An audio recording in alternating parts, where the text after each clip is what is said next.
This is a time for justice. Welcome to today's show. This is an important video that I've uploaded in the past on numerous channels. It's been taken down numerous times, but it's definitely something that everybody should hear more than once in their lives, and I'm sure a lot of you don't remember it. And if you're new to the channel, you definitely probably have not heard it unless you're looking for videos of William Guy Carr talking about in the 1950s exactly what's going on today. A book called Pawns in the Game is one of the best books out there, but for those of you that don't want to buy the book to read the book, which is understandable, you don't have the time, here it is in a nutshell for you. Listen to this, and I'm putting this up as a premiere so everybody out there can chat amongst themselves. I hope that that doesn't distract you from the messaging. I hope the conversations in the chat will be about what's being discussed, because the similarities of what's happening in today's world and what they were trying to implement then are going on in this video. You can hear all of the stuff about corporations, government, media, police, military state, everything going on in today's world. This video, and this audio, I should say, is from over 70 years ago, almost 80 years ago. It's insane. And that's because they were trying to implement communism in America then. They infiltrated, and it was stopped. But it never really was stopped. It was just growing and infiltrating on the inside. Now you're seeing the influence of communism on our society, the behavior of people, why we have people so dumbed down, why we have lunatics amongst us, why people are calling and asking for things that they don't even know what they're asking for and what the ramifications are. And it's because these people look at government as if it's God. And that's, of course, really the entire core of communism. But here is William Guy Carr's Pawns in the Game. If you haven't heard in a while, you should definitely listen to it. If you have chores to do or something around the house, you're cooking, let it play. Let everybody in the house hear it, because whoever hears it, they're going to say, yeah, it sounds a lot like what's going on now. And they could hear about the infiltration, and this is why we are where we are today. But it was forewarned to us by people like William Guy Carr a long, long time ago. I hope you enjoy. The following you are about to hear may seem strange and bizarre, but it is our intention to bring you only documented proof. The general public is unaware of the fact that for the past 200 years, fires of revolution have been smoldering beneath the whole structure of civilization. In 1953, the California Senate Investigating Committee on Education released its 11th annual report. On pages 169 and 170 of that document, we find the following words, quote, "So-called modern communism is apparently the same hypocritical and deadly world conspiracy to destroy civilization that was founded by the secret order of the Illuminati in Bavaria on May 1st, 1776. The recognition of May 1st, 1776 as the founding date of this world revolution conspiracy is not hard to understand when it is realized that May Day is frequently celebrated even in recent times by rioting and bloodshed on a worldwide scale. It was not until 1847 or 48 that the communist conspirators who had theretofore operated in secret came out into the open with the Communist Manifesto by Karl Marx and Frederick Engels, boldly proclaiming against practically everything upon which civilization is based: God, religion, the family, individual liberty, and so forth. The concluding paragraph on the manifesto reading, "Communists scorn to hide their views and aims. They openly declare that their purpose can only be achieved by forcible overthrow of the whole existing social order. Let the ruling classes tremble at the prospect of a communist revolution. Proletarians have nothing to lose but their chains. They have a world to win. Proletarians of all lands unite." In issuing this manifesto, the communist conspirators evidently believed the time had arrived when, with the aid of ignorant victims, a worldwide takeover could be accomplished. But there were not enough ignorant victims to manipulate them, and the expectant coup failed. The conspirators thereupon conceived the plan for the future of supplementing the long-established secret conspiracy in existence since 1776, with an unremitting public campaign for victims among the ignorant of all nations, and in an attempt to hide from view the underlying hypocritical conspiracy existing since May 1st, 1776, it was decided that, in such public campaign, the Manifesto of 1848 should be heralded as the founding date of communism, and Karl Marx falsely proclaimed as its author. So wrote the elected members of this California State Senate Committee in 1953. Here and there, lone voices have been raised to alert the world to the imminent dangers from this satanic conspiracy of the forces of darkness. Their voices have largely gone unheeded, and even many leaders of the so-called anti-communist movement have failed to grasp the staggering realities of this conspiracy within the conspiracy. One who saw the total picture was Commander William Guy Carr. This recording was taken from a speech delivered by Commander Carr in Chicago in 1958, a few months before his death. It was not Carr's intention to document the whole history of the Illuminati conspiracy in this speech, since a great many books had already been printed on the Illuminati, the world revolutionary movement, including his own books, Pawns in the Game and Red Fog over America. In this speech, Commander Carr sets forth the basic philosophical concepts behind the greatest mystery of all time, the revolutionary attempts to overthrow all governments and all religions in order to enslave the whole human race under a super one-world government ruled by satanic despotism. As an official lecturer for the Royal Canadian Navy, Commander Carr constantly warned large audiences in the 30s about the world conspiracy and the forthcoming Second World War.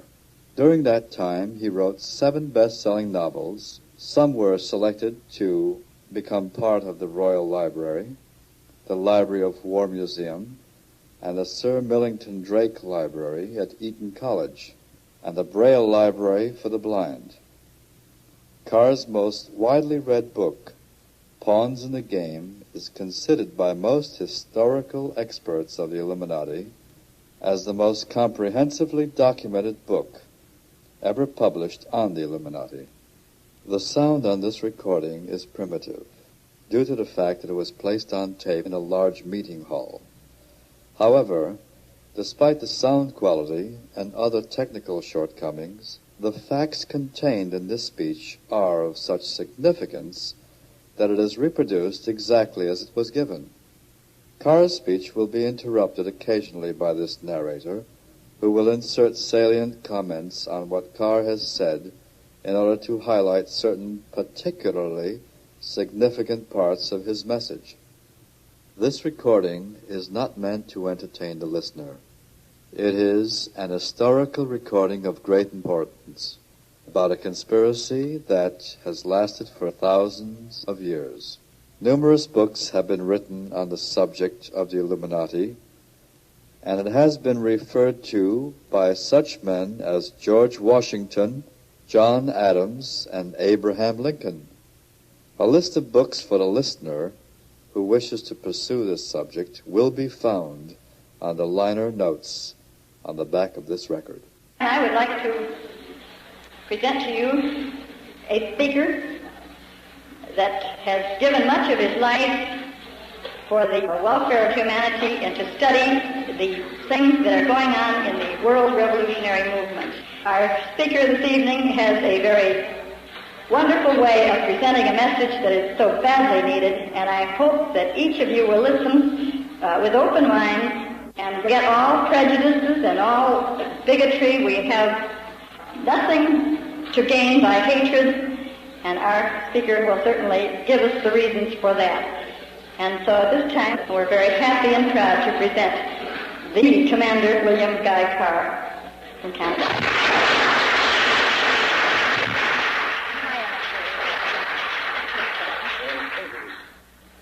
Madam Chairman, ladies and gentlemen, the inspiring words of the song that you have just sung, Parallel Hours in Canada, we sing, O Canada, ask God to save our Queen, but all citizens of countries that we still speak of as being free are in the same boat. Unless we be doers of the word as well as hearers, unless we translate what we say into action, I'm afraid we are going to suffer the penalty of our indifference. We have the words of the Our Father. Everybody prays it many times a day. In some cases, we say, Thy kingdom come, Thy will be done. But what do we actually do towards establishing God's plan for the rule of creation and putting it into effect on this earth? If we had, during the last 2,000 years, put those words into effect, the Luciferian conspiracy could not have developed to where it is today in its semi-final stage. Adam Weishaupt, who is a doctor of canon law in Ingolstadt University, revised and modernized the age-old conspiracy, and then reorganized the Illuminati and organized the Grand Orient Lodges to be their secret hiding place. These brilliant-minded men consisted of men of all walks of life, scientists, military leaders, economists, educationalists, encyclopedists, so on. That is where the word Illuminati is derived from. They are undoubtedly brilliant-minded men. And unfortunately, they have become self-conceited, so swelled-headed, that they actually believe that they know better than Almighty God how the universe should be ruled, and that is the struggle that's going on today. If we stop and finish revising the age-old conspiracy and modernizing it, on May 1st, 1776, he said that communism, Jacobinism, Nazism, world federalism, political Zionism, and any and all other organizations that had internationalism or one world government as their ultimate aim were to be organized, financed, directed, and controlled by the members of the Illuminati. The Illuminati, down through the ages of time, have always made provision to elect and select those who are to succeed them from their own immediate entourage. They are children of well-bred families whom, because of the fact that they show exceptional mental achievement, are highly educated and thoroughly trained to serve the purpose of those that direct the world revolutionary movement. These youngsters, when they are going through college and university, don't realize why they are being showered with grants and scholarships and all the rest. They become strongly attached to those that finance their education and then place them into exceptionally remunerated positions. And it is useless to deny the fact that after these brilliant-minded young men have been educated under the tuition of men that represent themselves as one-worlders, that they are fully qualified to act as specialists, experts, and advisors behind the scenes of our government. Thus it is through these men, whom we term agentur, that the governments of your country and mine, since way back in history, have been made or advised or pressured into accepting policies that have always ended in reoccurring wars and revolutions. Because the principle on which the Luciferian conspiracy is based is the ability to keep secret their plans, and for the Illuminati and their agentur to keep dividing the world's population into opposing camps in ever-increasing numbers, so that they can be armed, and after they are armed, they are built up to more or less equal in strength. We call that in military terms balance of power. And after that has been done, the Illuminati invariably produce the incident which will cause the opposing sides to fight and destroy each other, while those that foment the wars and revolutions reap the financial benefits and sit back on the sidelines, patiently waiting for the day when all governments and religions will have been destroyed as world powers. Westoff said that when this point is reached, then, for the first time, they will make known to the masses the pure light of the true doctrine of Lucifer and impose it with satanic despotism. What Weishaupt said in the 1700s, the latter part of the 1700s, Pike, General Albert Pike, confirmed in the latter part of the 1800s. Pike, with the aid of Giuseppe Mazzini, worked out the military blueprint which would cause the world to be involved in wars and revolutions until, to use his own words, only two world powers remained, and those two were to be the people controlled by the leaders of atheistic communism and those that subscribe to the Christian religion. I know it is very hard for the average, decent, clean-minded citizen to realize that such a devilish, and I have used the word advisedly, diabolical plot has been in operation. But the Scriptures, the Old Testament, is nothing more or less than the history of that conspiracy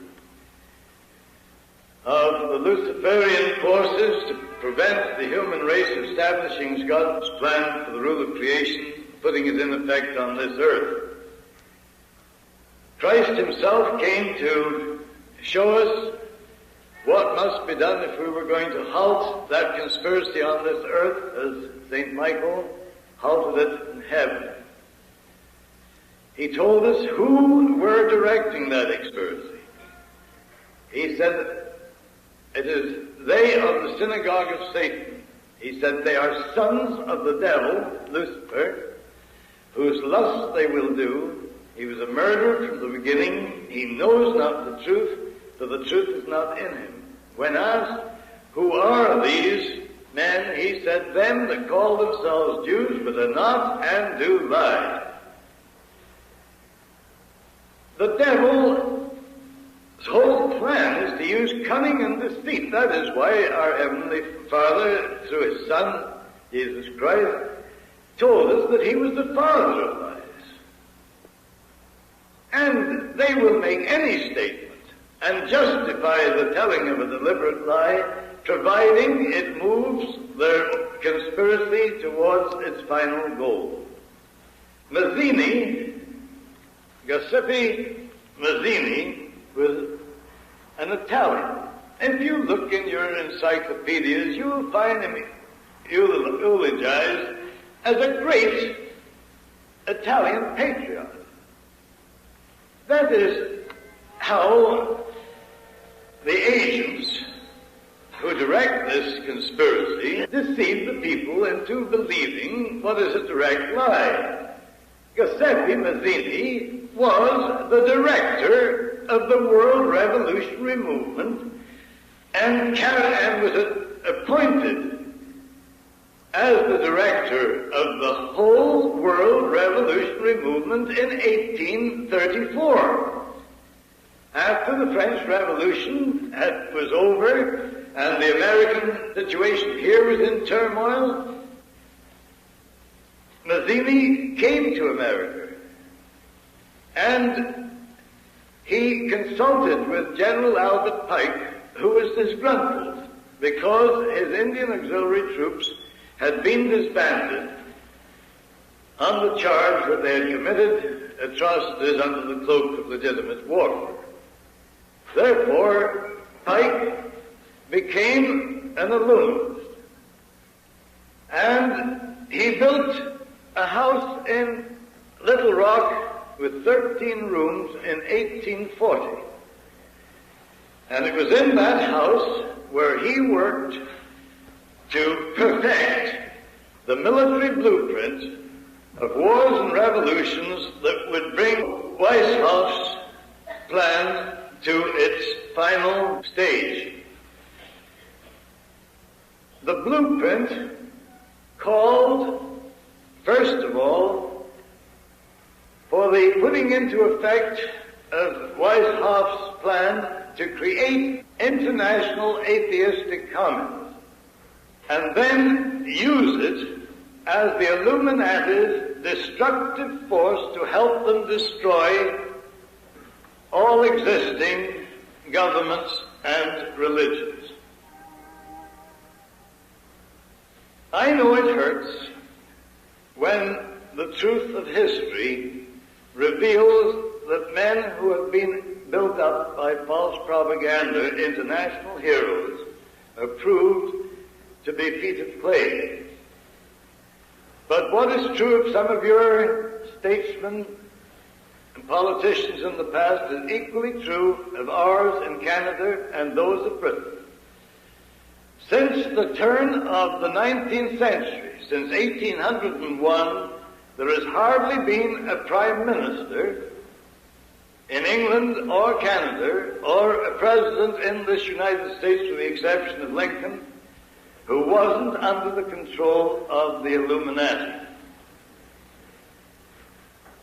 I explained briefly this afternoon how Weishaupt's plan was made known by an act of God.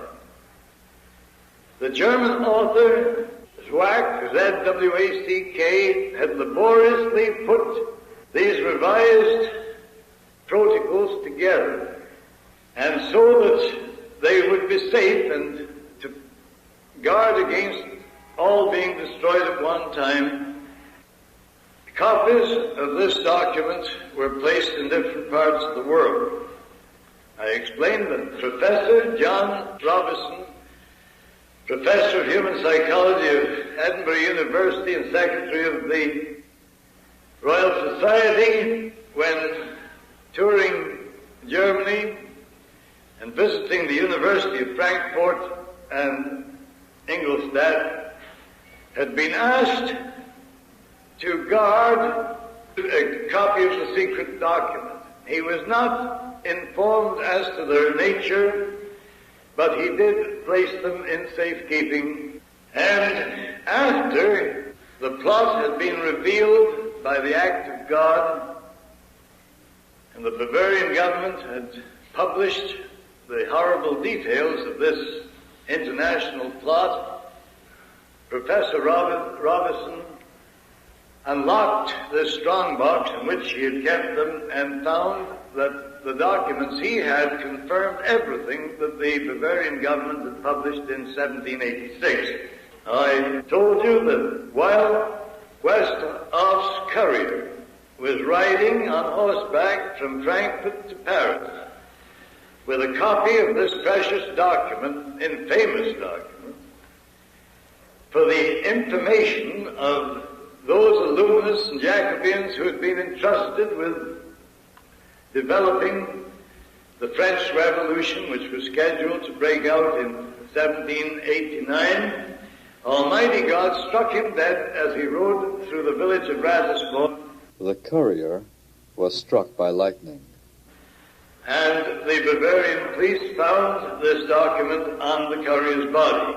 Realizing its importance, the serious nature of it, they turned it over to the Bavarian government, who in turn had the police raid all Westhoff's Grand Orient lodges and the homes of those who were known to be connected with him in the order and sect of the Illuminati.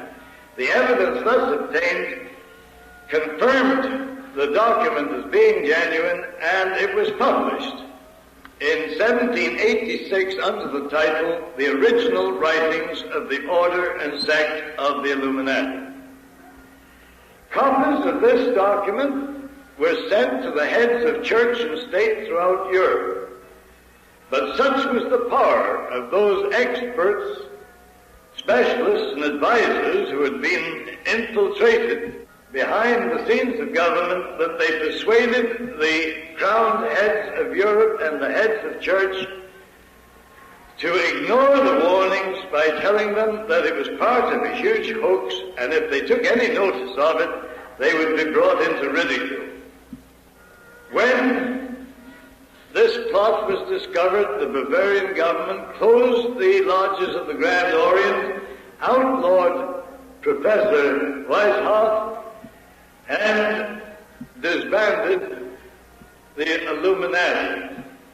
And with the devilish cunning with which they are inspired, Weishaupt pretended that the plot had come to an end and that he had become reconciled with God. But the word God can apply equally to Lucifer as it does to the Supreme Being that we worship. And that is why people are continually being deceived by the double talk of these people. Now, when the pressure had been put on the Illuminati in Europe, Thomas Jefferson, who was one of Weishaupt's great admirers, transferred the direction of the plot from Europe to America. I know that that's hard to take, but remember, we cannot judge Jefferson or any of those with whom he became associated. He may honestly have believed that only a one-world government would bring an end to continuing wars and revolutions. Or he may, and only he and his maker know it, have become a member of the order and sect of the Illuminati. It would appear that the latter is what happened. As 1789, Professor Robison, whom I referred to before, published a book entitled Truth of a Conspiracy to Destroy All Governments and Religions. And in that book, and there are copies of the book right here in the United States at the present time, carefully guarded. This book has recently been reprinted and is included in the book list on the back of this record. John Robinson, who was himself a high-degree Mason, considered it was his duty to expose the Illuminati and their secret intentions, and he risked his life to publish that documentary. So in 1789, he gave warning that the Illuminati had infiltrated into Masonic lodges in the United States and had created a secret society within a secret society. Now, let it be clearly understood that I am not making any charges whatsoever against the Masonic orders of the Scottish or the Blue Rights or anybody else, because I know only too well that it is a rare occasion if even a 32nd or 33rd degree Mason suspects that higher than that is this secret power that infiltrated into their organization. Now, to give you some additional proof to show how these conspirators work, on July the 19th, 1798, David A. Papin, president of Harvard University, warned the graduating class regarding the influence Illuminism was having in American politics and religion. Thanksgiving Day, the next year, 1789, Jedediah Morse preached against Illuminism. He warned his congregation and the people of the United States that the Illuminists cover their true purpose by infiltrating into Masonic lodges and hiding their subversive acts and intentions under the cloak of philanthropy. In 1799, John Cozzens Audubon exposed the fact that Illuminists in New England were indefatigably engaged in destroying religion and government in America under fiend regard for their safety. In 1800, John Quincy Adams opposed Jefferson to the presidency of the United States. Adams had organized the New England Masonic lodges. He wrote 3 letters to Colonel William L. Stone exposing Jefferson's subversive activities. The letters referred to are, or were, on exhibition in the Rittenhouse Square Library of Philadelphia only a few months ago. They are credited with having enabled John Quincy Adams winning the presidency. In 1826, Captain William Morgan took it upon himself to inform all other Masons how and why the Illuminati were using their lodges for subversive purposes. The Illuminati delegated one of their members, Richard Howard, to execute Morgan as a traitor. Morgan tried to escape to Canada, but was captured at the border and murdered. Richard Howard reports to a meeting of the Knights Templars in St. John's Hall, New York, how he had executed Morgan.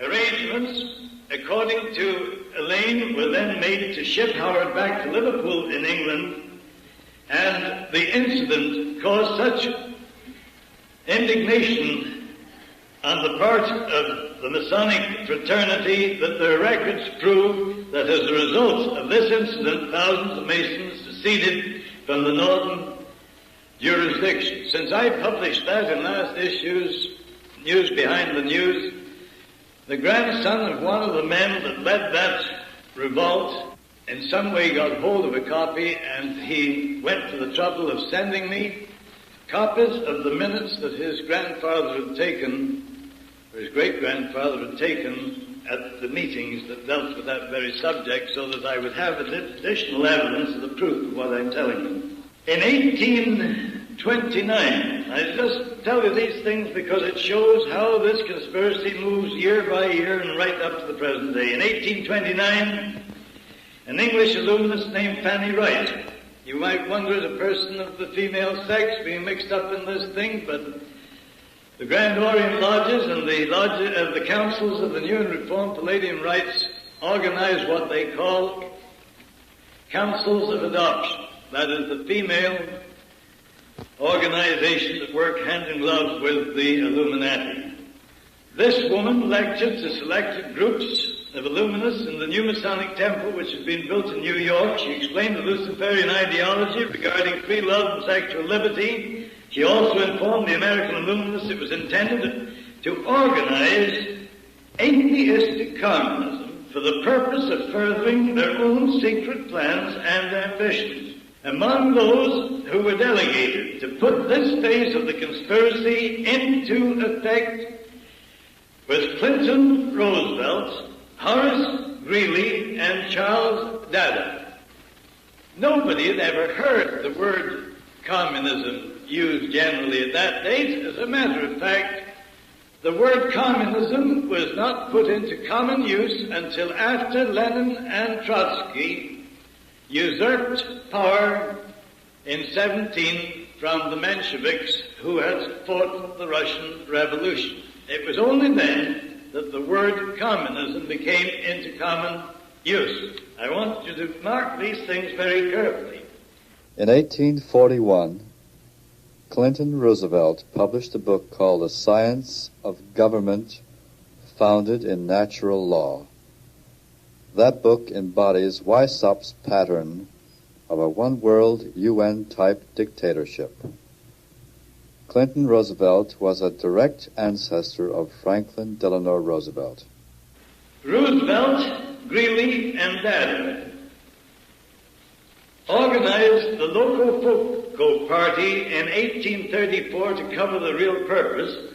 They organized the first labor movement in the United States the following year, and then covered their activities under the name of the Whig Party. And the money that they raised by these activities was used to finance none other than Karl Marx to write the Communist Manifesto in Das Kapital in Soho, London, England. Karl Marx was the nephew of a Jewish rabbi, but he defected from Judaism. He was baptized into the Christian religion, and he was a hater of the Jews. He was no more an atheist than what I am. But he wrote that document so that he could get people who had lost their faith to join the Communist Party and allow themselves to be used to further the secret plans of the Illuminati. While Karl Marx and Engels were writing the Communist Manifesto, a German professor of the name of Karl Ritter of Frankfurt University was actually employed by the Illuminists writing the antithesis of the communist ideology so that the Communist Party and the Anti-Communist Party could be used to divide the world's population into opposing camps and bring about World War I. Professor Karl Ritter was succeeded after his death by Nietzsche, who completed his work. As early as 1776, Russia had been designated as the empire which was to be destroyed and turned into the stronghold of atheistic communism. But the historians that teach in your universities and in your colleges don't say anything about that. What I'm telling you are historical facts. I'm not giving you my own opinions. They can be checked in your national archives, in the British Museum of London, England, and in the Vatican libraries, and have been checked. When Giuseppe Mazzini was brought in contact with Pike, the two worked on this military plan to divide the countries of the world into opposing camps, and World War I was to be used to enable them to overthrow the powers of the Tsar and turn Russia into the stronghold of atheistic communism. In 1887, Pike and Lemmy, who had succeeded Mazzini as the director of the World Revolutionary Movement, Lenin succeeded Lemmy.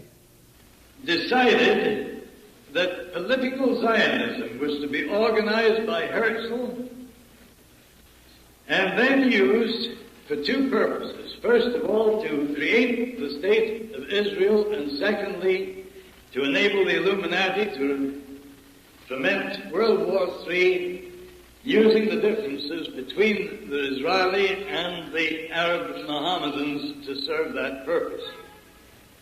The plot also required that after World War I had turned Russia into the stronghold of atheistic communism, communism was to be built up in strength by the leaders of our so-called democratic countries until it equaled in strength in every respect the united Christian world, and then it was to be contained. And it was to be contained until the last. Everybody considers that communism is a movement by the laboring classes to destroy capitalism. Nothing could be more ridiculous.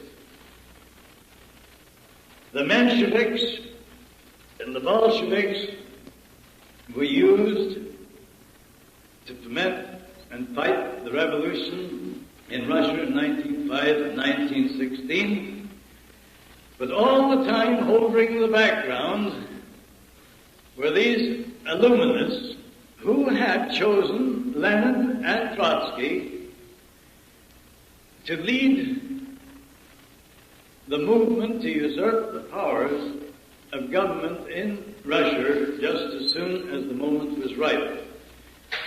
Now, in 1916, the international bankers of Britain, the United States, Germany, Sweden, and France met in Stockholm for the purpose of deciding the final details of the Russian Revolution, and they were joined by Henry Ford. Henry Ford, who originally wrote a series of books exposing the Illuminati conspiracy, was himself duped into going along with them.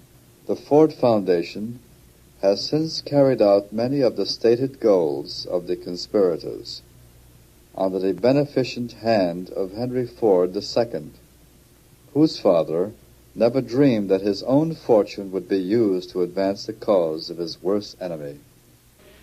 Who went over under the, gave the world the impression that he sailed in that famous peace ship. Well, of course, there's different kinds of peace. We know that the communists today are talking peace, but that they mean the peace that will be had when all other opposing forces have been destroyed.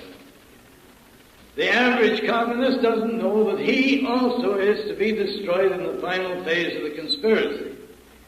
And it was by making these facts known to the leaders of the Communist Party in Canada that we split the Communist Party right down the middle in 1957.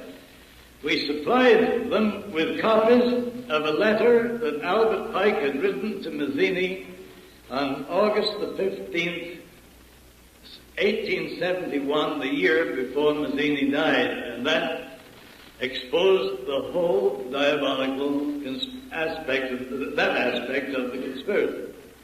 Lenin and Trotsky were not atheists. Lenin had been initiated into the order and sect of the Illuminati in Switzerland, where Trotsky was initiated. I'm not familiar, but this will shock you. British intelligence knew exactly what was being planned, and so did your American intelligence officers, because they reported all the details of this secret meeting in Stockholm to their governments, just the same as I reported that secret meeting that happened on St. Simon's Island, February the 14th this last year. No notice was taken of it. The powers behind the scenes of government are too strong to even allow your government, which you so proudly say is of the people, for the people, by the people. And ours is just the same. But the fact remains that they deposited $50 million to the credit of Trotsky in the Bank of Sweden. And while that was being done, Lenin was being given safe conduct from Switzerland to Russia with 38 top-level revolutionary readers in a private car supplied by the high command of the German government. And that movement from Switzerland to Germany of Lenin and his party was organized by the brother of Paul Warburg, who drafted your Federal Reserve legislation in 1910 and had it put into effect in 1913. His brother was chief of the German intelligence staff and negotiated the transfer of Lenin and these top-ranking illuminists into Russia.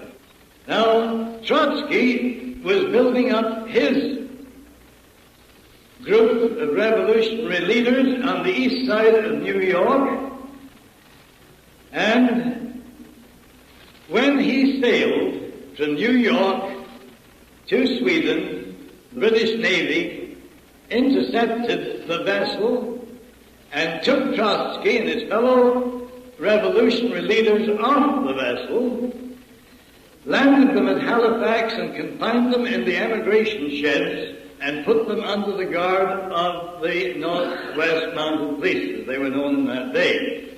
But that didn't suit those that are directing the world revolutionary movement. Mackenzie King, William Lyon Mackenzie King, who had been educated and trained as a member of the Illuminati because his father had been a revolutionary leader in Canada, a brilliant, cold-blooded, professional politician, became Minister of Labour in Canada in 1907. He was doing the work of the international conspirators as far back as that date. When World War I broke out, or was about to break out, Mackenzie King retired from the Canadian government and took the position as head of the Rockefeller Department of Public Relations.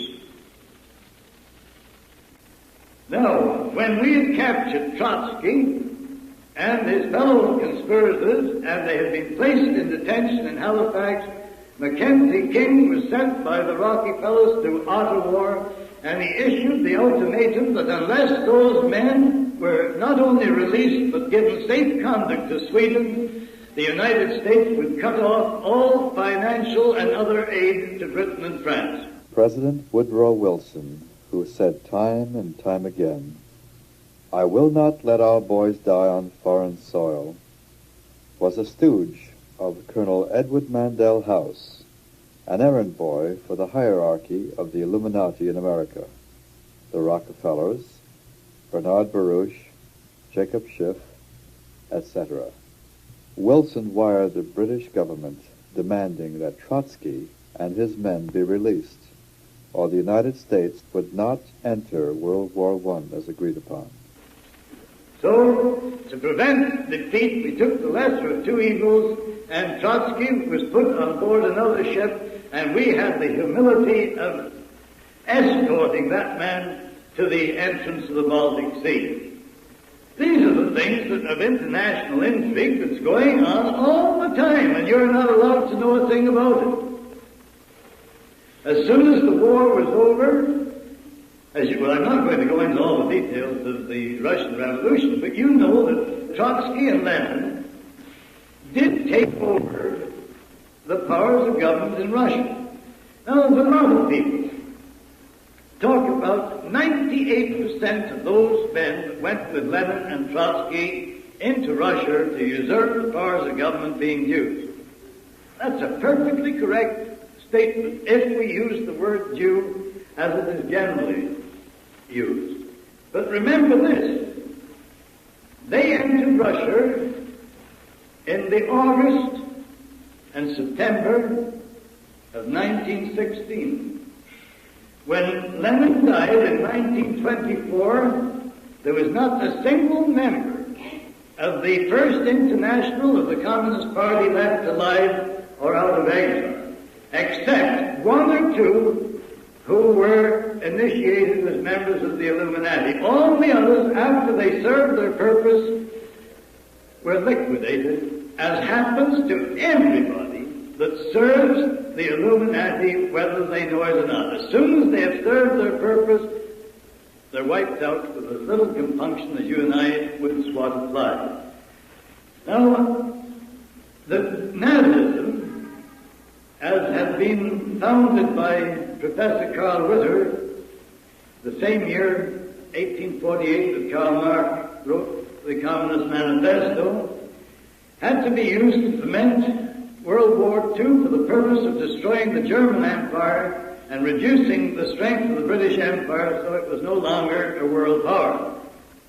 And we'll know that that is exactly what happened. But according to the Pike Plan and this overall revolutionary blueprint, it also had to be used so that the political Zionist Party would be given a sovereign state in Palestine, where the differences between political Zionism and the Arabs would and could be used to foment World War III.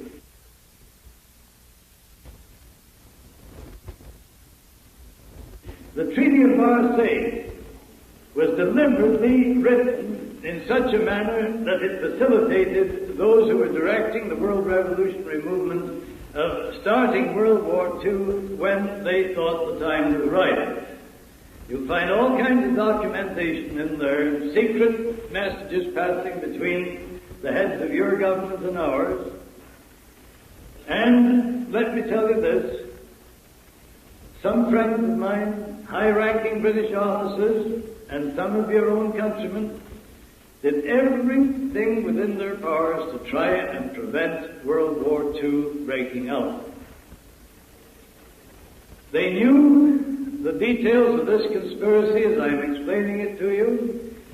They went to Prime Minister Chamberlain and they told him that if he allowed World War II to break out into a hot and shooting war, that it would be continued until Britain had been destroyed as a world power. They even convinced Chamberlain of the truth of their statements. And that is why he went to Munich and came back with his umbrella and a piece of paper saying peace in our time.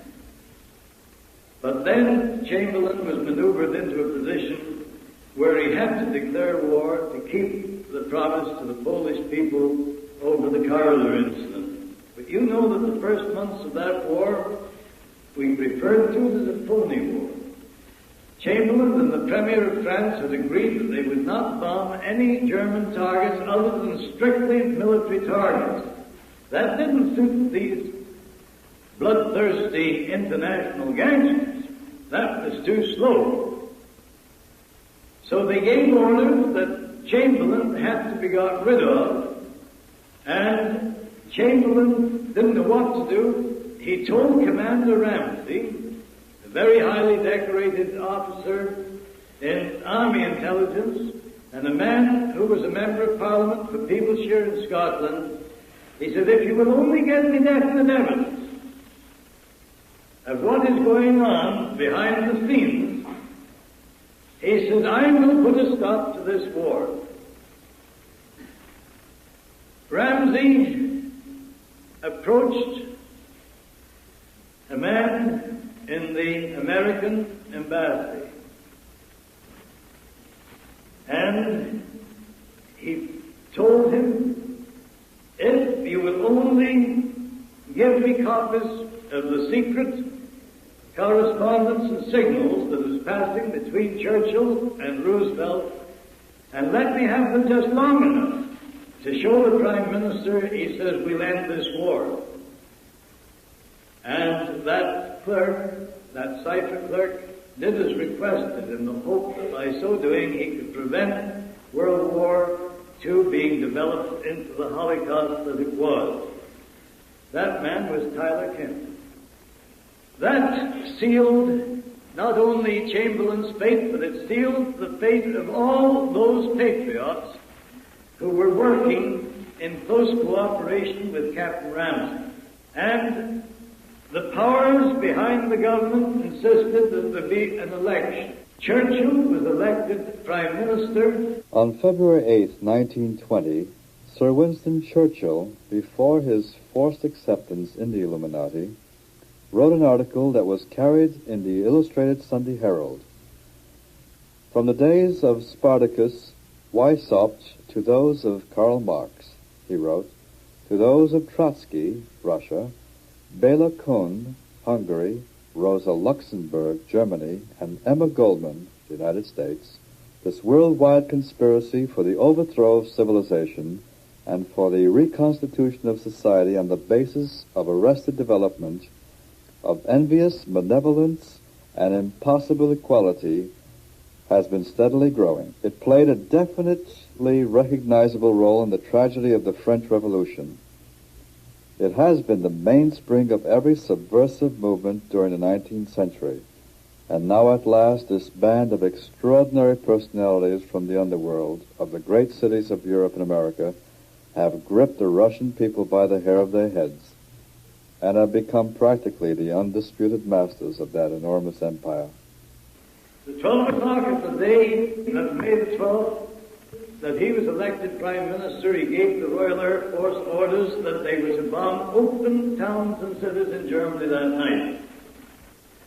At midnight, he broke the previous Prime Minister's promise with the French President that would not do that. At midnight on that same day, he had the secret police that nobody knew were even in existence in England raid the homes of about 400 and some odd patriots, including admirals of the British Navy, and they took them and their wives out of their beds in the middle of the night and locked them up in Brixton Prison without a charge or opportunity for trial, and they kept them there for 4.5 years.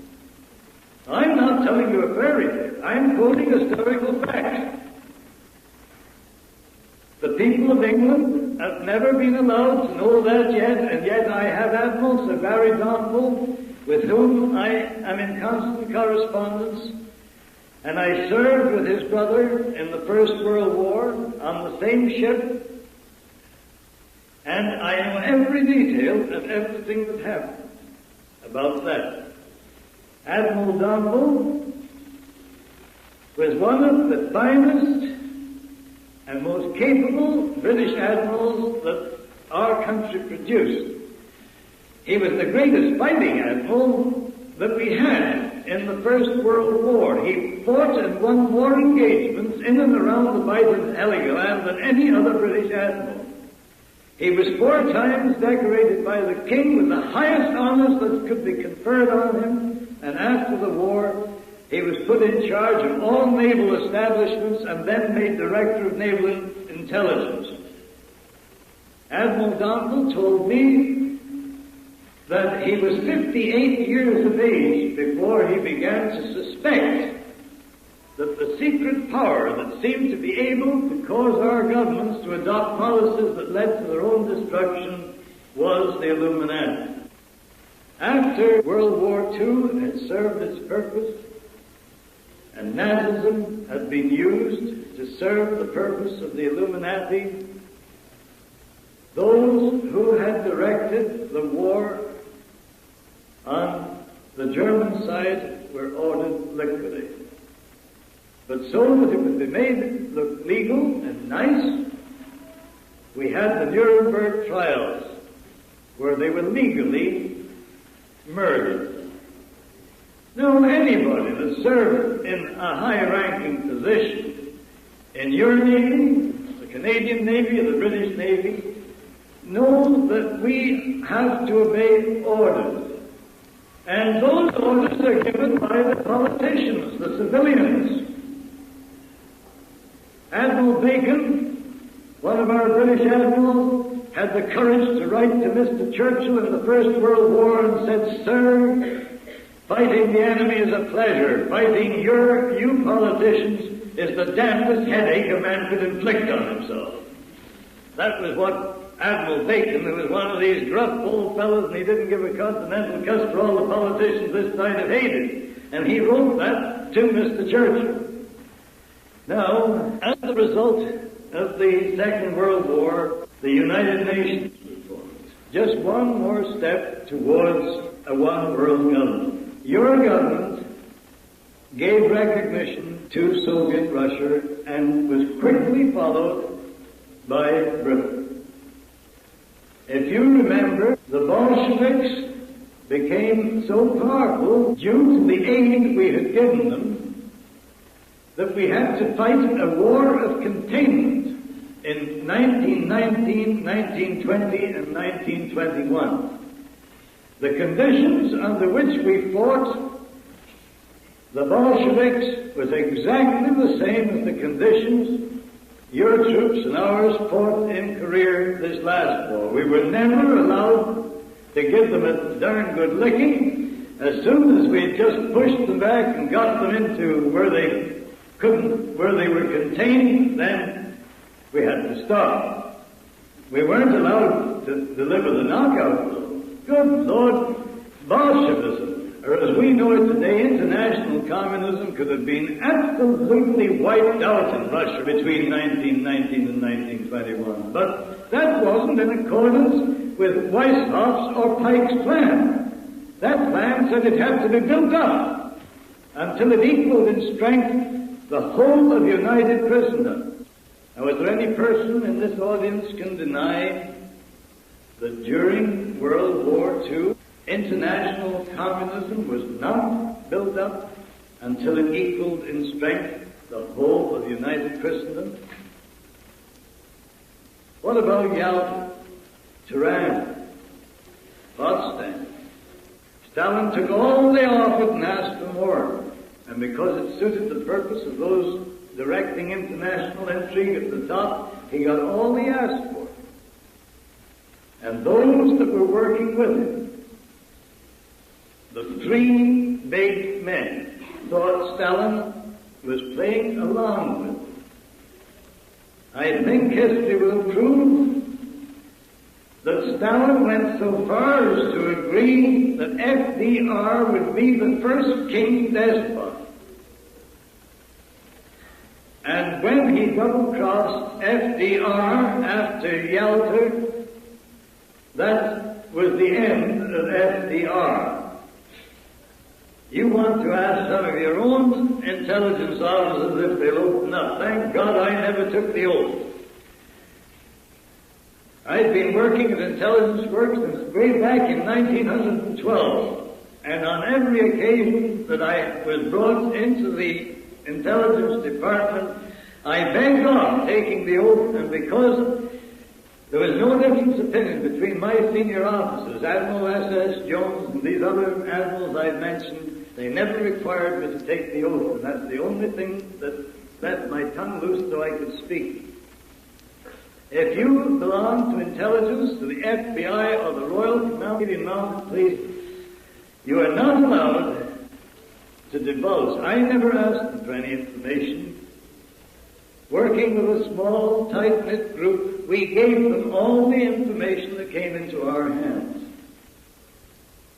But I was so close to intelligence, that is, the directors of intelligence, that I had my own office in the intelligence department at Ottawa, and I had one stenographer delegated to do all my typing, and my wife and I are godfather and godmother to one officer who was director of naval intelligence for a period of 5 years, and another man who is our highest ranking intelligence officer. He and his wife are godfather and godmother to one of my children. So we've been pretty closely knitted in. I've had the pleasure of being the guest in the homes of nearly all these men I'm talking, and I've had the opportunity of discussing different angles. They are not in the habit of volunteering information, but if you ask them a direct question, all you have to do is to look into their eyes. As I told the head commissioner of the mounted police when we were having a conference one day, he says, "You know I can't talk." "No," but I says, "You're a darn poor poker player, because after I ask you a question, all I have to do is to look in your eyes and I can see the answer just glaring at me." Well, the progress towards the one world government had to be quickened, so the League of Nations was transferred to the United Nations. Now, going back to where I began my story and told you that this world revolutionary movement started in the celestial world when Lucifer challenged the right to Almighty God to be the supreme authority on the grounds that his plan for the rule of the universe was weak and impractical, because it was based on the premise that lesser beings could be taught to know him, love him, and serve him out of respect for his infinite perfections. I told you that the Luciferian plan was to ensure peace and law and order by the enforcement of a totalitarian dictatorship enforced by absolute despotism. That theory is what is being put into force here today. The people that we're so proud to say govern the country are not going to have any say unless we educate them and make them understand that we are in the semi-final stage of this conspiracy. Now you say it's too late. It isn't. We have the words of our Lord Jesus Christ, who told us that if we would go out and teach all nations the truth and the whole truth, knowledge of the truth would set us free from the bonds with which we are being bound by the Luciferian conspirators. This isn't a racial or religious or a political matter, because in the final analysis, the satanic forces will divide those that survive the final social upheaval into just two classes. The brilliant-minded ones that have plotted and planned all this will be the rulers, and all the rest will be those that they enslave. It's an extraordinary thing, but the more you study all angles of this conspiracy, you find out that the brilliant-minded international gangsters that think out all the details of the various aspects of this conspiracy are financed by being awarded Nobel Prizes. Alfred Nobel was the inventor of dynamite that has killed more people in wartime than any other weapon ever invented. The Nobel Peace Prize has been won by such men as Linus Pauling and Martin Luther King. And the Peace Prize is an instrument used by the conspirators to carry on their work. Our Reverend Mr. what's his name, the Methodist minister, he was given $45,000 to work inside the religious thing. Not long ago, Bertrand Russell was awarded the Nobel Prize for his book, The Impact of Science on Society. I know Brock Chisholm personally. He was the Minister of Health for Canada before he was appointed as Canada's chief delegate to the United Nations. He hadn't been very long in the United Nations when he was made president of the World Health Organization, which you know by the three letters WHO, WHO. After he had put the internationalist brains, put their ideas into actual practice within the World Health Organization, he then was made director and president of the United Nations Mental Health Organization.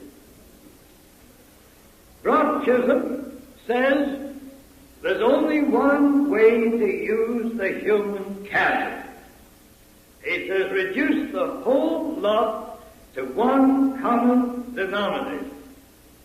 Interbreed them, mix them up, get one great big mass of mongrelized humanity, and then put them under the yoke of absolute slavery, and he says you won't have any more wars through evolution.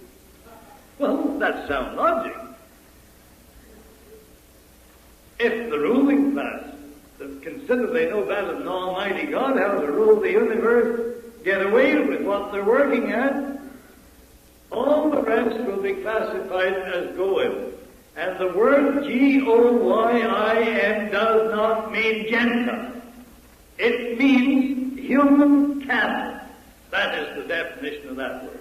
This play of words is confusing everybody. The whole diabolical plan depends on the agents of the Illuminati causing bigotry, hatred, on religious, political, economic, any other major issue, so that they can get us divided and throw us at each other's throats. Now, I've mentioned that when this conspiracy has developed to the final stage, that is after World War III, that the greatest social capitalism that the world has ever known is to be provoked by the Illuminati. Before I read you Pike's letter of instruction to Mazzini, telling him exactly how this final phase was to be put into operation, I just want to mention that World War III was scheduled to start Christmas week, 1957. I had called that shot years and years. You'll find it in the books that were published years ago, so I just couldn't think it up out of my head tonight. I said that if we permitted World War III to be developed as intended, the year 1960 would be the year of no return. You'll find those statements in my book. I have no reason to withdraw them or even to qualify them. I watched what was going on in certain areas of this world, and where I couldn't observe the things personally, friends of mine helped.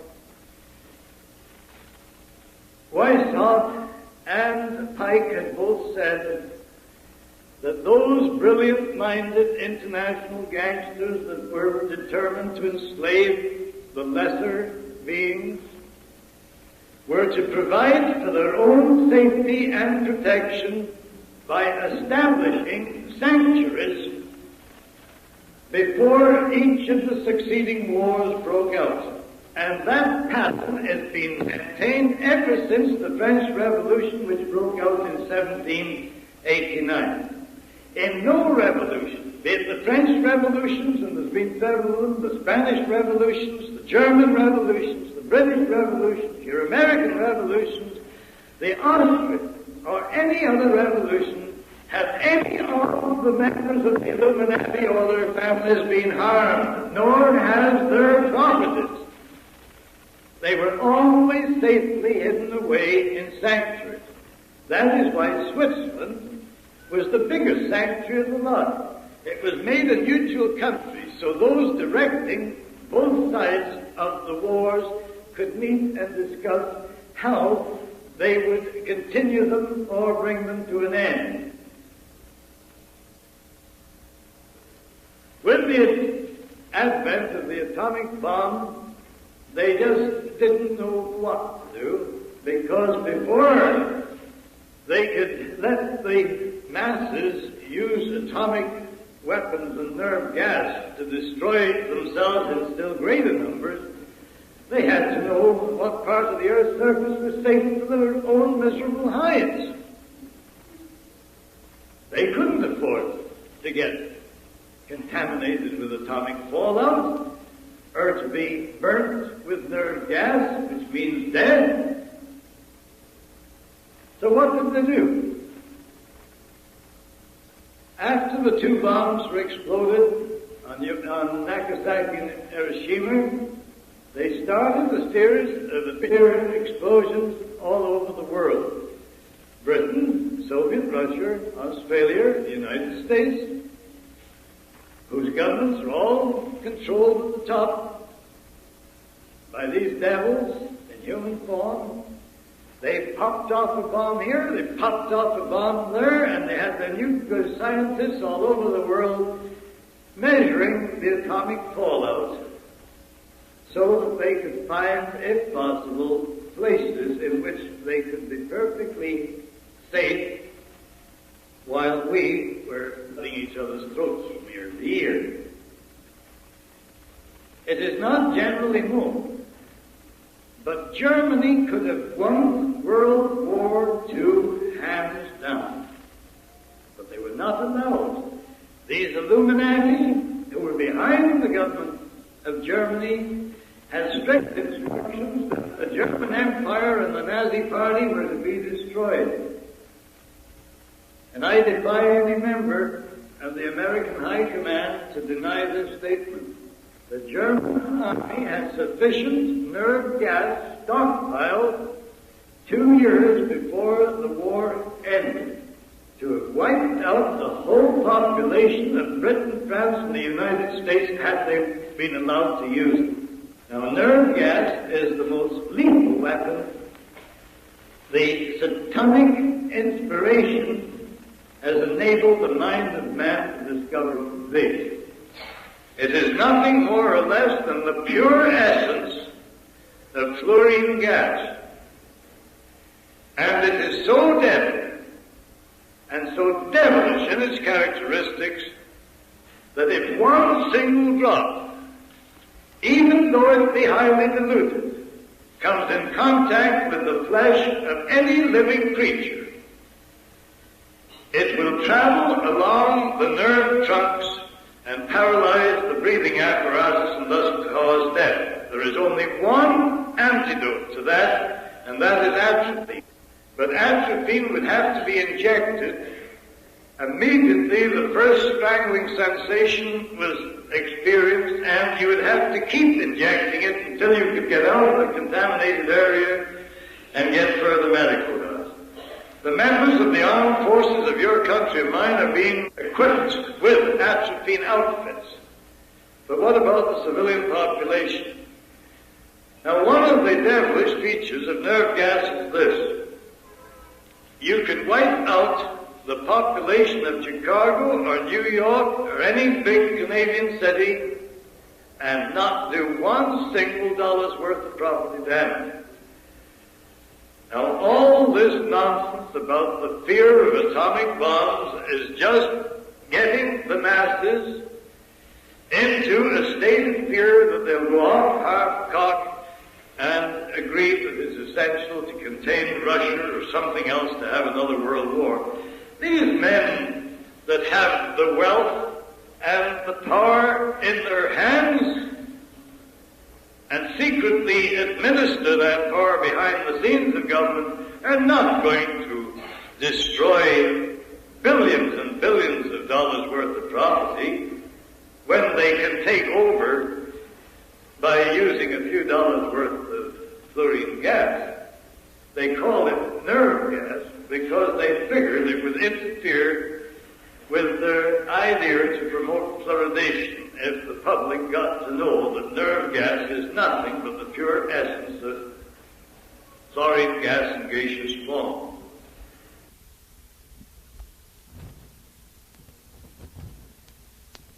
After studying the weather conditions that had prevailed over 50 years and studying the atomic fallout and the deposit, nerve gas deteriorates very quickly.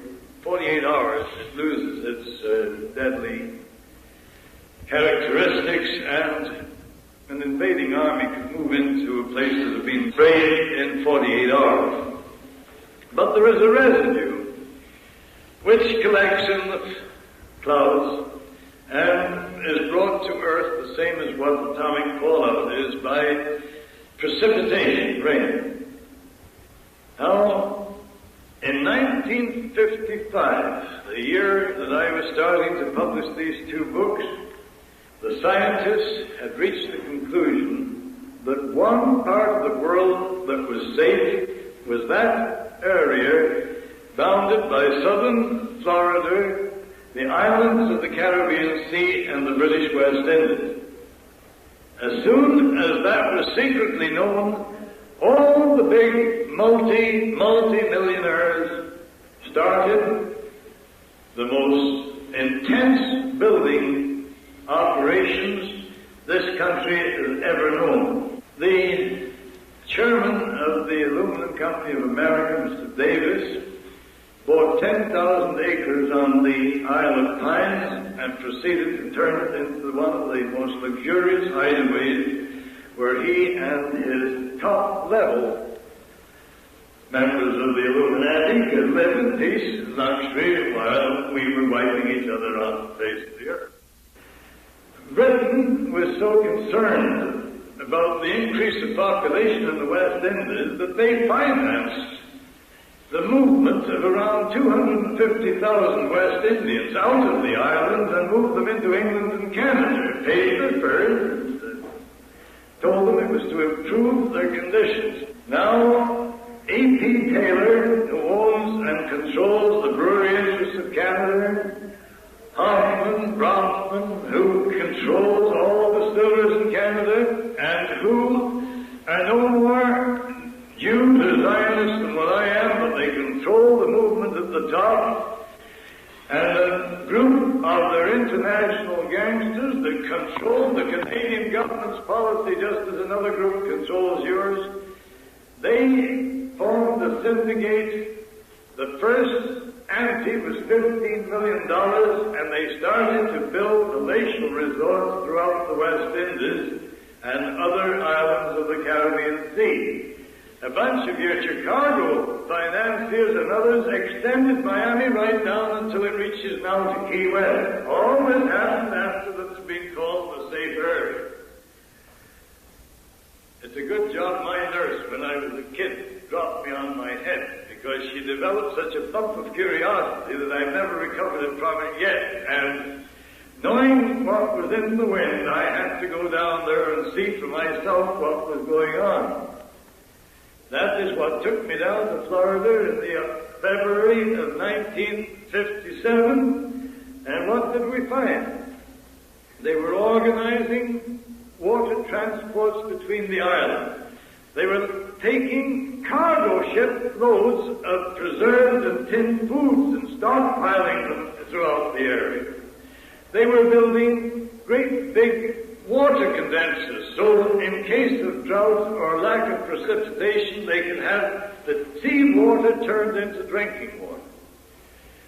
Vining Davis was at the back of that reclamation program in which thousands and thousands of acres of marshland in Florida was drained and cultivated and tilled so it became fertile ground for growing what you call market vegetables, small fruits and vegetables. 200,000 head of cattle were transferred from Texas into the ranches of Florida so they would be sure of a meat supply. With that amount of cattle breeding and the fish that were available in the ocean and the coastal waters, they were quite satisfied that with their ability to grow their own fruit and vegetables, raise their own meat, catch their own fish, that added to the tremendous amount of staples such as flour and other things that have been shipped into that area by ocean-going cargo vessels, would make them absolutely self-contained. Now, because these men always like to make a project pay for itself, they rented all this luxurious accommodation that was built in 55, 56 to tourists. And they were quite willing to take them for all they've got, make them pay through the nose for this luxurious living, and they were quite welcome to pay the shot until they wanted to move down in there. And they had it all planned, how to get rid of them so that they could occupy the vacated accommodation. They called the general strike of hotel employees. And all the people in those luxurious resorts couldn't get any kind of service, so the people that owned them were very apologetic and they flew them all out.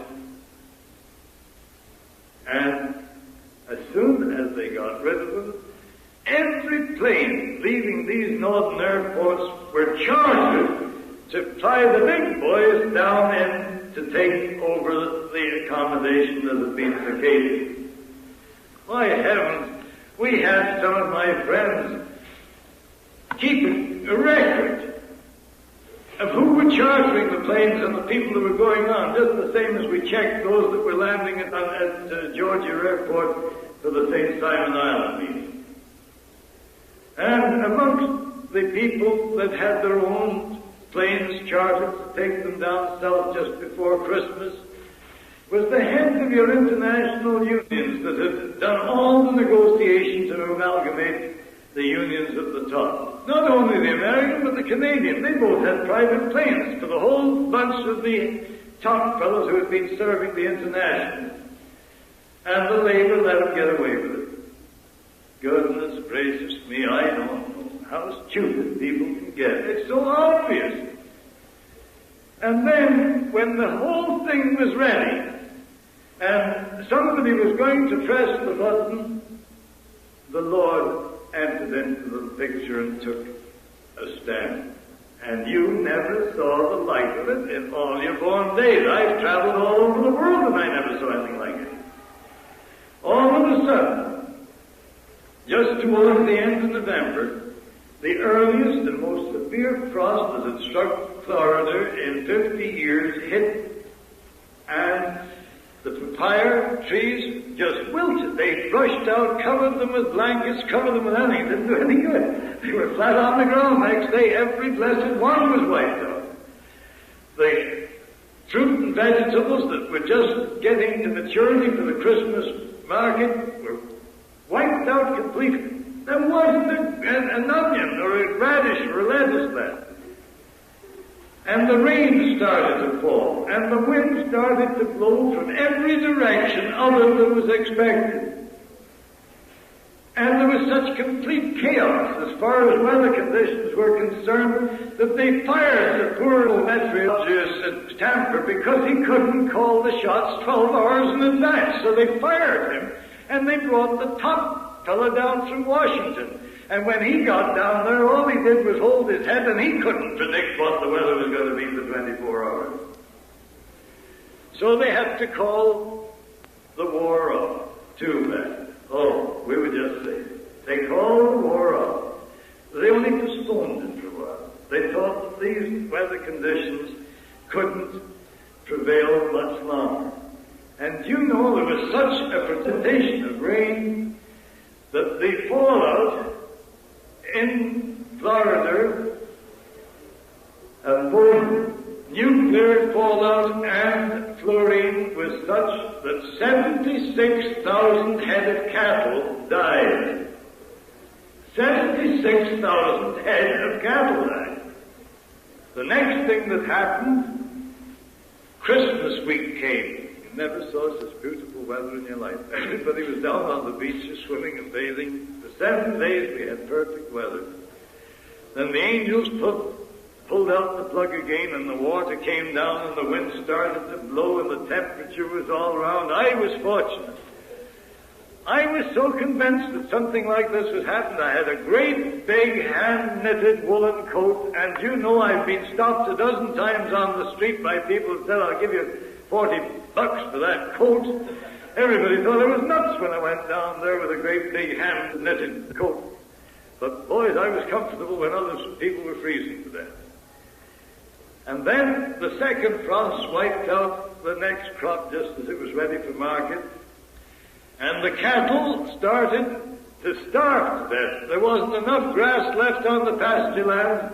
And before they could organize an emergency feeding program, they had to pull the grapefruit crop and take those great big wagons that carry about 10 tons and dump them in the pastures, and the cattle were so hungry they just munched grapefruit to keep alive. And that is a truth, and there's thousands of people can support that statement. Then the most mysterious thing of the whole episode happened. The fish that were so abundant in the coastal waters, in the islands and around the coast, they disappeared to the Lord knows where, and he won't tell. You couldn't catch enough fish in a couple of hours to supply 5 or 6 families, and when the fishing boats would go out and bring great big cargoes of lovely fish in, they couldn't find the fish. They even put electronic devices in their boats and went out 300 miles to sea to try and locate the fish shoals. No good. 40% of those that owned commercial fishing boats and charter boats went bankrupt, and the financiers took over their boats. 40%. Then, just to make sure that there wouldn't be any nonsense, in the beginning of 1958, as the third crop was ready for the market, the Lord sent another frost and wiped that. It was the latest frost that's ever been recorded. So we poor suckers that were down there getting the information found ourselves paying 35 cents a head for lettuce and 29 for piece for cucumbers and so on, all the way down the line. They even had to fly the food that we people needed there from California and Mexico, and all that's what happens down in Florida. But the scientists said that the fluorine that fell down was brought down out of the clouds by the rain, and that it is accumulated from the smoke from the chemical factories, that the smoke had gone up and lodged in the clouds, and these unprecedented downpours of rain had released it and dropped it on the grass and the pasture. Well, I don't believe that, because I know that they were frantically taking tests of Spanish moss and every other thing. I had doctors that I could rely on, and they were watching all these tests, and they just did not know what was to happen. The United Nations was taking up the matter of stopping a further atomic test because of this atomic fallout.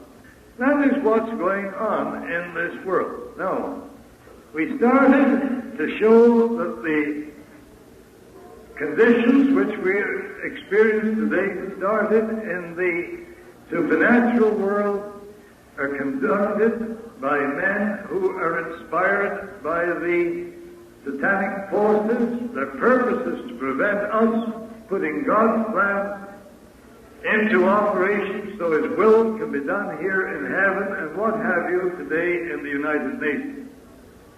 God has been kicked out of politics, and the name of God is rarely used except as blasphemy or oath on the lips of foul-mouthed people.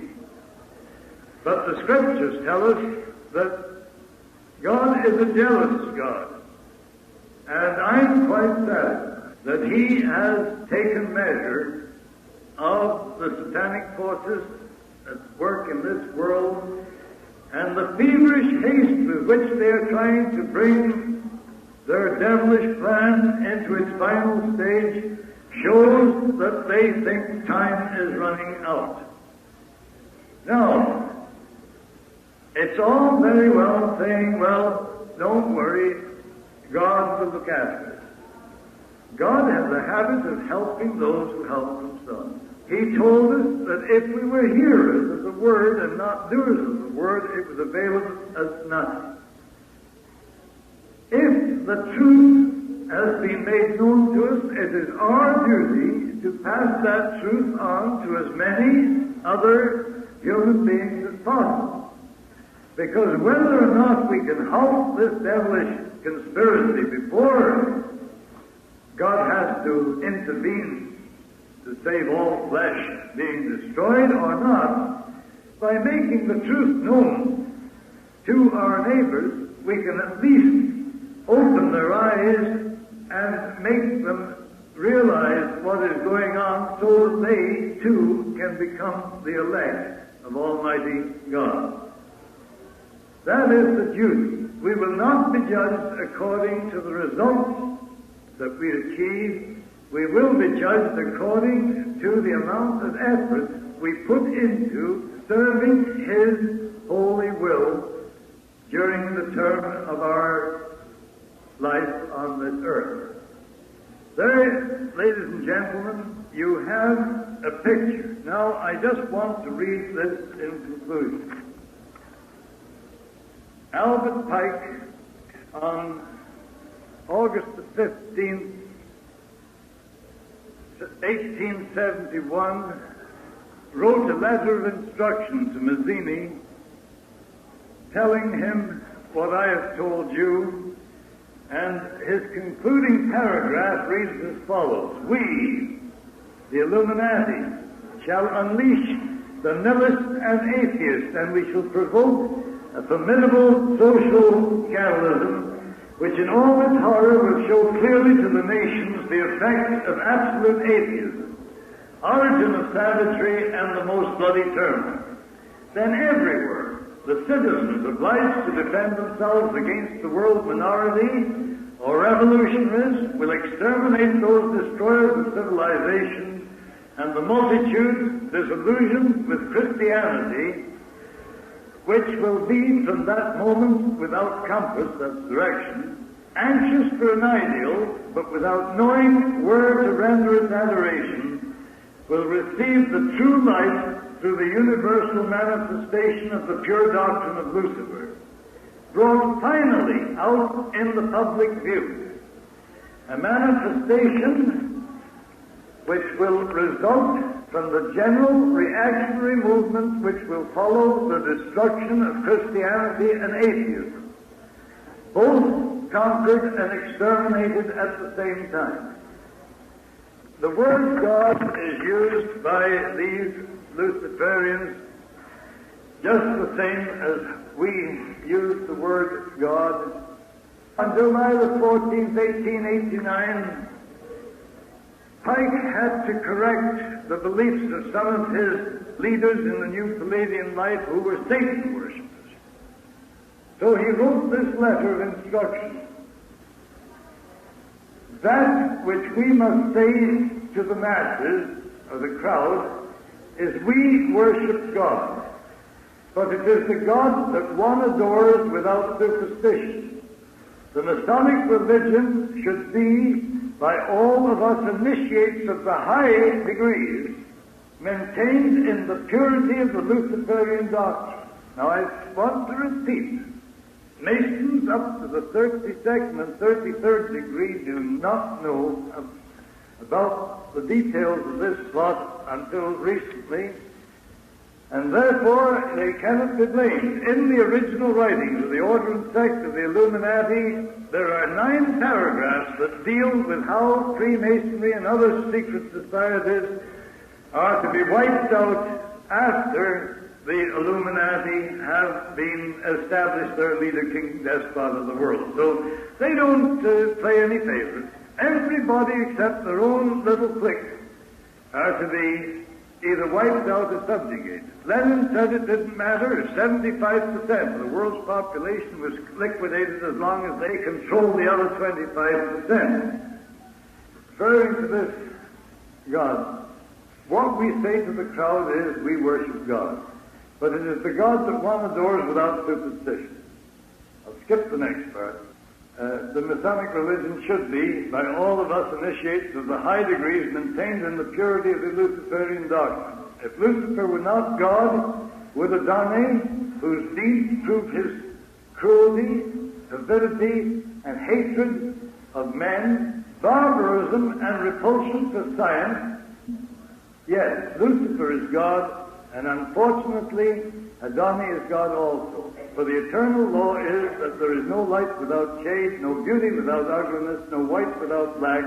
For the absolute can only exist as two gods. Thus the doctrine of Satanism is a heresy, and the true and pure religion is belief in Lucifer, the equal of Adonai, but Lucifer, God of light, God of good, is struggling for humanity against Adonai, the God of darkness and evil. Now, the word Adonai is used to identify God by the Luciferian creed when it is being exemplified in the higher degrees of the Grand Orient Lodges and those of the New and Reformed Palladian Rites. There's the picture. I maintain that if the public can be educated to know the truth, public opinion can become such a force that it will become a greater power on this earth than any atomic weapon developed today. The only thing that those who, from their dark places and their secret hidings, fear is the truth. They fear the truth and only the truth. Some of their greatest leaders have said that if one man penetrates the secret and makes it known their plans could be set back 3,000 years or destroyed completely. All we have to do is carry out the mandate given to us by Almighty God. If we don't, we'll all, Americans, Canadians, British, and all those that call ourselves free, will find ourselves in the same pot, being stirred up in a beautiful, delicious devil's brew. And those fiends will reduce us to one common mass of mongrelized humanity by the application on an international scale of artificial insemination. Bertram Russell, on page 49, 50, and 51 of his Nobel Prize-winning book, The Impact of Science on Society, says that less than 30% of the females will be selected for breeding purposes and less than 5% of the males. And the breeding will be the same as on a stock farm. It will be strictly limited and selected to fill the requirements of the state. That's what we're facing. That's what is at the back of this integration and all the rest of it. They completely cover and disguise their foul intentions by putting a whole lot of little targets up so that we point our rifles and sight on those little targets and blaze away. And they don't care how many 1,000 rounds of ammunition we shoot at the targets they stick up, as long as they are safe behind the butts and we're not hurting them. Now let's get wakened up. For heaven's sake, we sacrificed nearly 30 million human lives in World War I and II in the honest belief that we were fighting for our king and our country, or God and our country. And if we were willing to risk our lives on the battlefield or on the seas or in the air, surely to goodness the courage of the early martyrs hasn't disappeared completely. What are we afraid of? What's causing it? And those that are supposed to be leading us, particularly those in religion, why are we not told the whole truth so that we can use the intelligence that God gave us and decide as He intends us to do, whether we accept His plan and obey His law or literally go to the devil? A number of listeners may be interested in obtaining the various publications mentioned on this tape by Commander Carr. Pawns in the Game, Red Fog Over America, and Proofs of a Conspiracy are all obtainable from Emissary Publications, 9205 Southeast Clackamas Road, Clackamas, Oregon, 97015. Thank you very much.